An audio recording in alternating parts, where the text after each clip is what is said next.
All right, today we're gonna go through a full body workout. I'm gonna show you how to do my mobility routine. I'm gonna teach you and show you how to do certain movements in the order I kind of construct the programming. That way you can get an effective full body workout.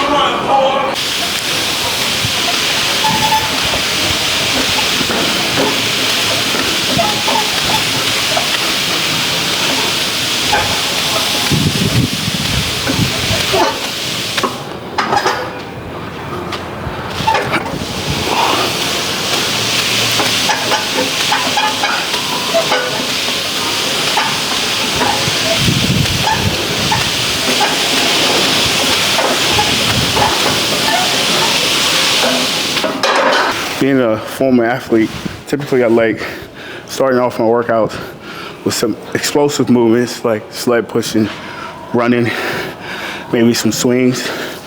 But a lot of my leg days I like just starting with simple mobility work, stuff to get the hips going, the ankles going.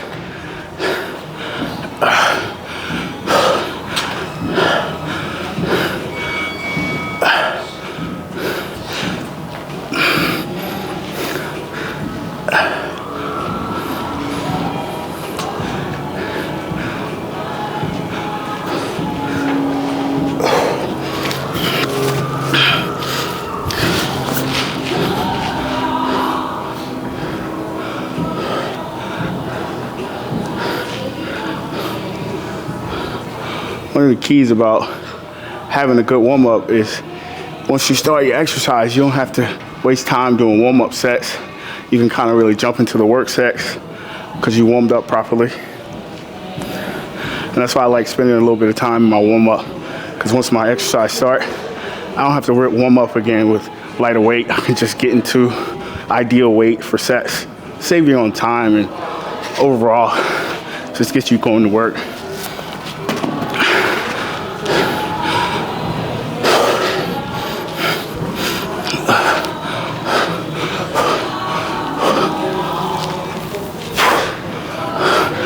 It's a great movement. Get your shoulder mobility going, core stability, showing your abductors growing some love.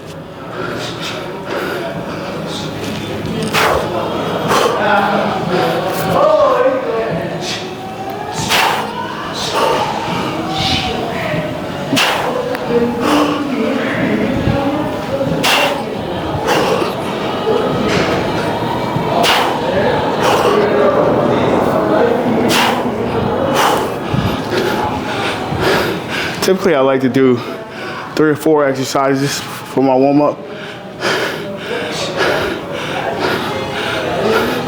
Next, we want to do some kettlebell snatches.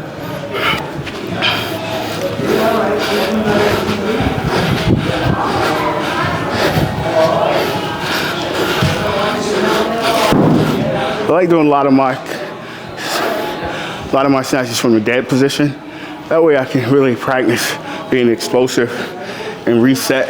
A lot of times when you get through just doing a typical snatch, you sometimes can be using momentum. You can be using, your form could drop. A lot of different things can happen when you're just flowing through just a regular snatch. But when you do a dead snatch, you have to reset each rep.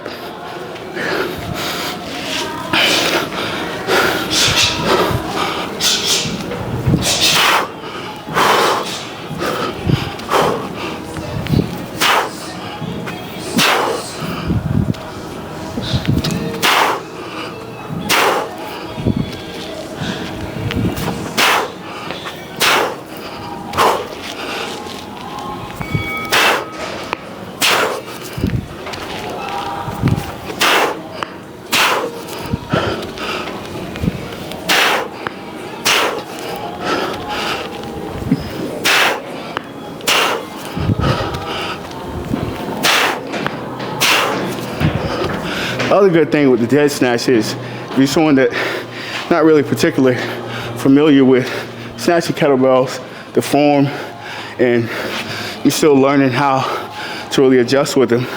It's easy to exchange it for a dumbbell and just do dumbbell snatches.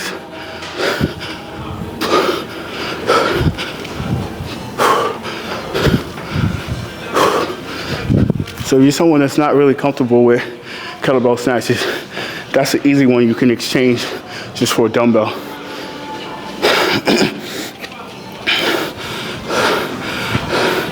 Next one and last one be the kettlebell swing. And this is one where you really want to pay attention to the form. Make sure you're being explosive, but you're in between that hinge and that squat. I like to do a lot more knee bend because I'm a lot more powerful.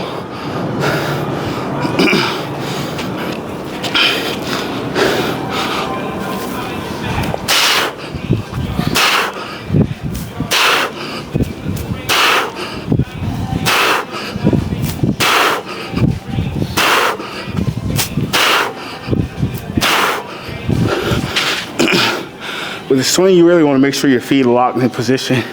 Really want to be focusing less on pulling the bell with your upper body, more on sending the bell to the top with your hips.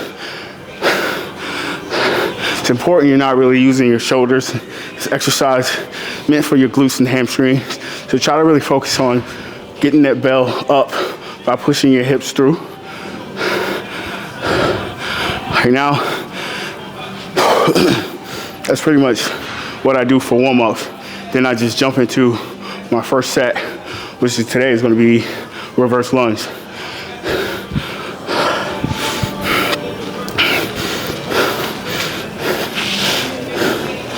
Start off with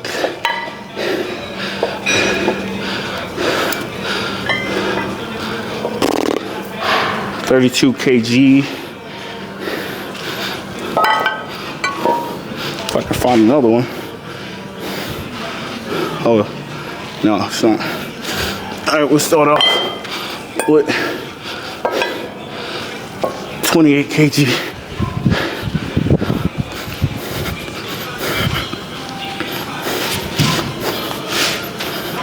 I'm gonna do sets of 8.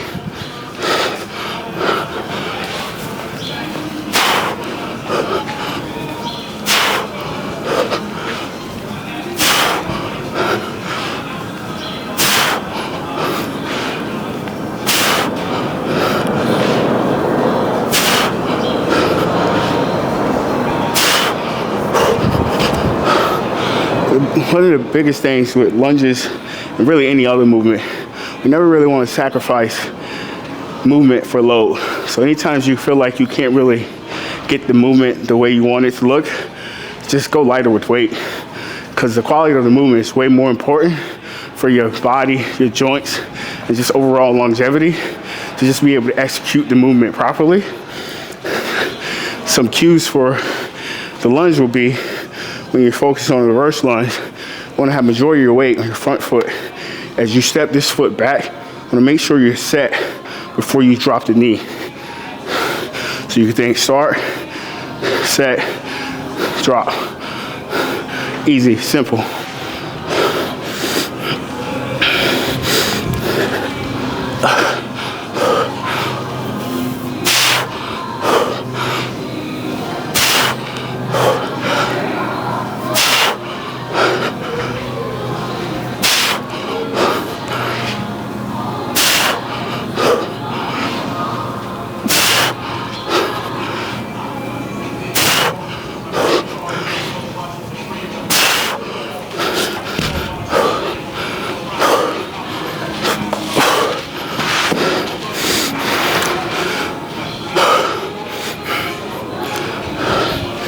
Typically when training full body like this, good way to kind of pair off exercises.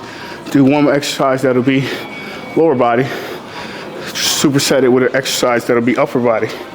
So another unilateral exercise will work, single arm strict press from the half kneeling position. Really when you get in these positions, you really want to focus on being locked then through your hips here. But you also want to make sure this foot is not just wobbling here. You want to get a firm stance to the point you can feel your ankle and your foot be able to move in this position. Now that means you have control. Once you have that, you lock in, press.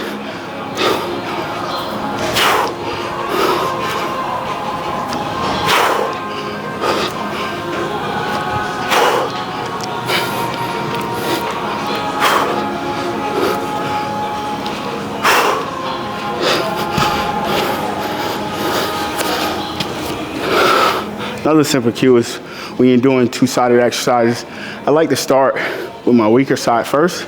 That way, if I'm fatiguing, you're always able to push through on your stronger side. Back up, man. Fuck.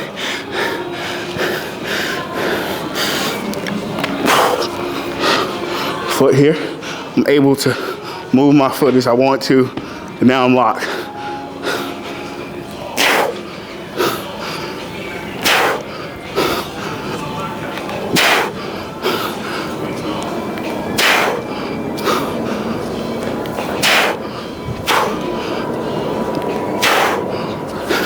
At any point in that position, you should feel this glute firing, this hip working, this ankle stable as you're going through the press.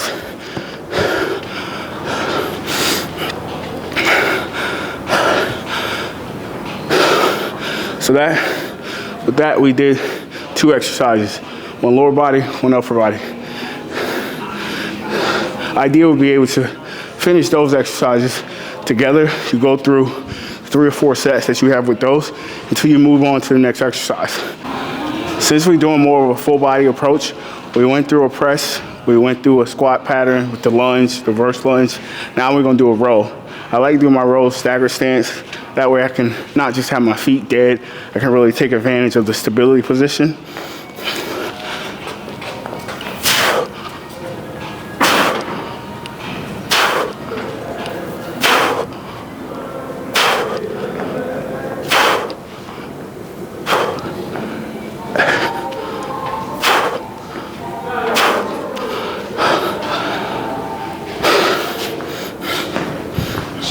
The biggest thing, the biggest cue you want to focus on with this one is making sure you're keeping the elbow tight to your body as you're rowing. You don't want to drive it too far back. You want to just be able to get it just enough. Also, you don't want to really speed through your reps. You want to kind of take it slow.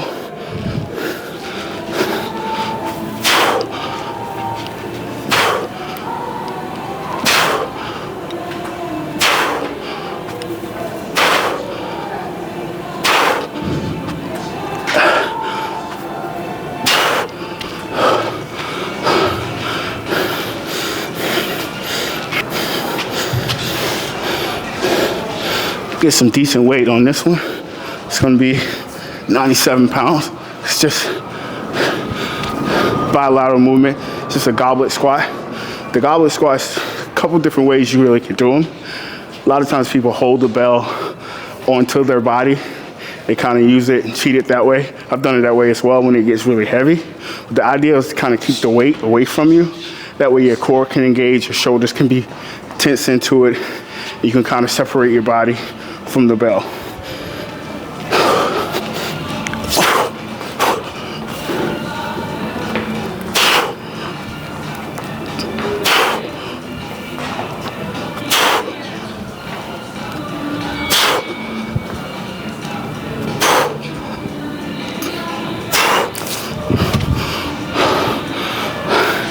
I have a natural turnout when I squat, so I'm normally a little bit wider. If you're someone that squats a little bit narrow, that's okay as well. Just kind of find your position and your hip alignments. What feels more comfortable allows you to get deepest safely and kind of work from there. With a squat, it's more of a bilateral movement. So your rest time is not going to be as much as when you're doing one side at a time. And I don't like to pair squats with anything because it's more of a compound movement. So it takes a little bit more out of you than some of the other exercises. So I like doing this one by itself and just resting in between these. No really supersets with the compound movements.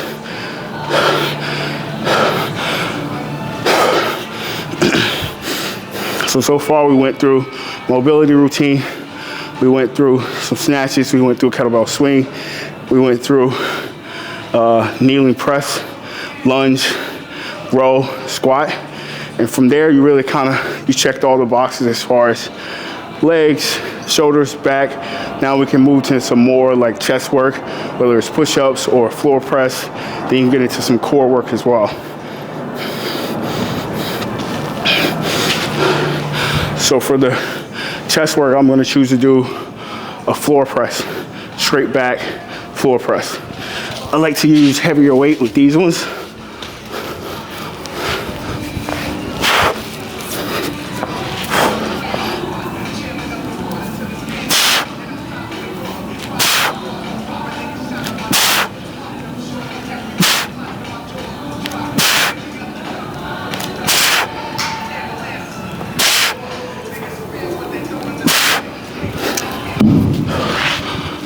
That one you really want to squeeze the bell, and as you get to the top, you want to feel your chest really working in that exercise.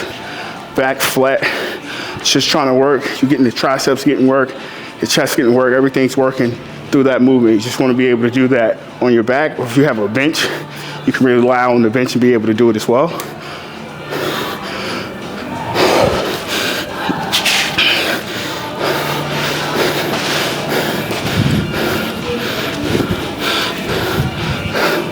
Next movement is one of my favorite movements, more so kettlebell chop, really core movement. You feel your obliques working your hips as well. Again, when you're in these positions, you want to feel your hips locked in. You want to be able to control your body and move this way, especially as you start moving the bell.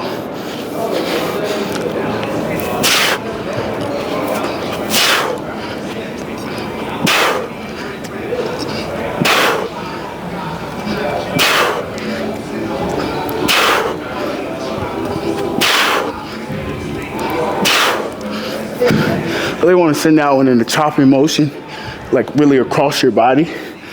Not really allowing the momentum to spin you. Each time, allowing yourself to control it at the speed that you want to control it at. Really get the obliques working here. This glute, these hips are also working. So you really want to take advantage of this exercise. And this is one I like to finish with for core work.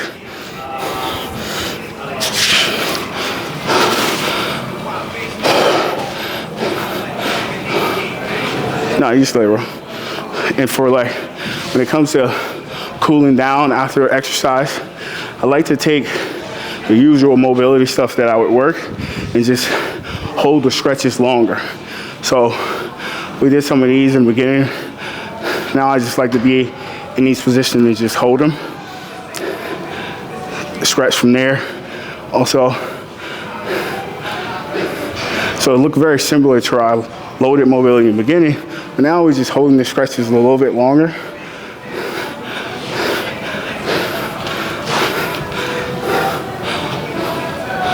And this will be a good way to just cool down your body.